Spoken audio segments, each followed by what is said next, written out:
Mediasmus. Mediasmus.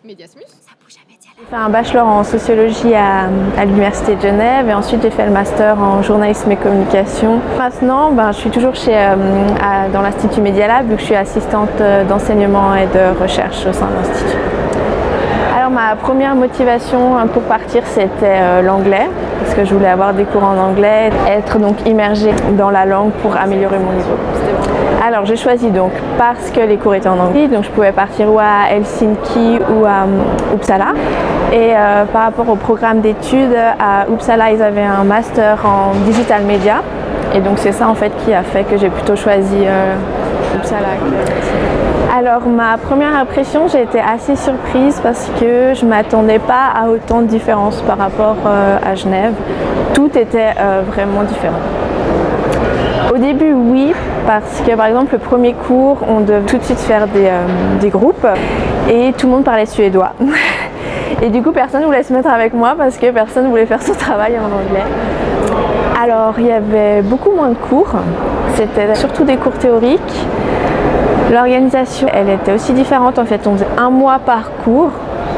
Donc voilà, on changeait tous les mois et on n'avait qu'un seul cours. J'ai choisi un cours de stratégie de communication qui regroupait à la fois la communication politique, le changement en communication et la communication de crise qui sont traités ici dans différents cours. J'avais un cours sur les médias en Europe, j'avais un cours sur le journalisme et j'ai aussi pris des cours d'anglais pour étudiants étrangers. Alors j'ai découvert d'autres théories parce que vu que c'était très théorique, là je le vois aujourd'hui dans mon travail. On n'apprenait pas les mêmes théories et du coup j'ai appris d'autres auteurs surtout. Alors en fait Uppsala c'est une ville étudiante, donc il y a beaucoup d'étudiants, donc presque toute la ville est organisée autour de ça. Et ils fonctionnent avec ce qu'ils appellent des nations. Donc on s'inscrit dans les nations selon un peu nos centres d'intérêt et c'est tous les étudiants qui font tout, donc tout ce qui est activités culturelles, soirées, sorties, tout ce qu'on veut, c'est organisé par les nations. Je sais pas si c'est une anecdote, mais j'ai eu en fait dans le cours consacré sur les médias en Europe, on a eu l'occasion en fait de partir une semaine à Prague.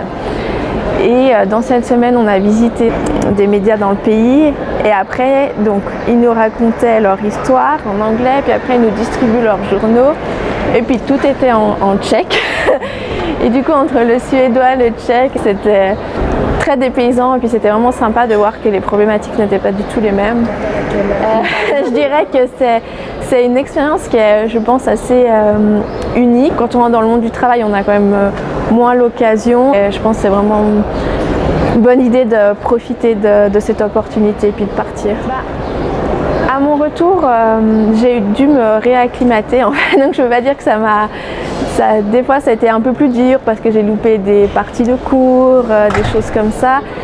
Mais ça m'a apporté toute l'expérience et puis je suis beaucoup plus à l'aise aussi pour tout lire, tout ce qui est de la littérature en anglais. Beaucoup, plein de belles rencontres, aussi des super paysages. C'était vraiment beau. J'ai testé les -20 degrés, des choses comme ça.